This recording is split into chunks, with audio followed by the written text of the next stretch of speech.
शांतीदूत असल्याचा दावा करत कोणालाही दहशतवादाची प्रेरणा दिली नसल्याचं स्पष्टीकरण झाकीर नाईक यांनी दिलंय। झाकीर नाईक सौदी अरेबियातून स्काईपवरून घेतलेल्या पत्रकार परिषदेमध्ये बोलत होते। ढाक्यामधल्या हल्ल्यानंतर माझ्यावर मीडिया ट्रायल होत असल्याचा आरोपही त्यांनी केलाय। देशहितासाठी आत्मघाती हल्ला केल्यास चुकीचं नसल्याचं वक्तव्यही त्यांनी यावेळी केलं। मुस्लिम असल्यानंच आपल्यावर बंदी आणली जात असल्याचा आरोपही त्यांनी यावेळी केलाय।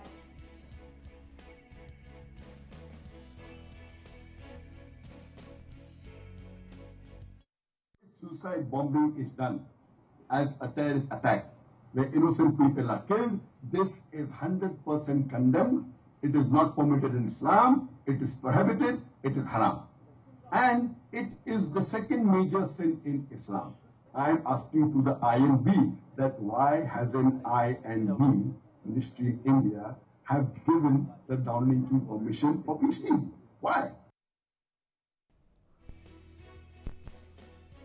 तर आपण पाहिलं झाकीर नाईक यांनी स्काईपवरून पत्रकार परिषद घेतली आणि ते सौदी अरेबियामध्ये आहेत। त्यामुळे त्यांनी ही व्हिडिओ कॉन्फरन्सिंगद्वारे पत्रकार परिषद घेतली आणि त्यामध्ये त्यांनी स्वतःला शांतीदूत असं म्हणवून घेतलंय आणि माझ्या विरोधात मीडिया ट्रायल होते, मीडिया माझी बदनामी करते असंही त्यांनी म्हटलंय। झाकीर नाईकांवर चिथावणीखोर भाषणाचा आरोप आहे।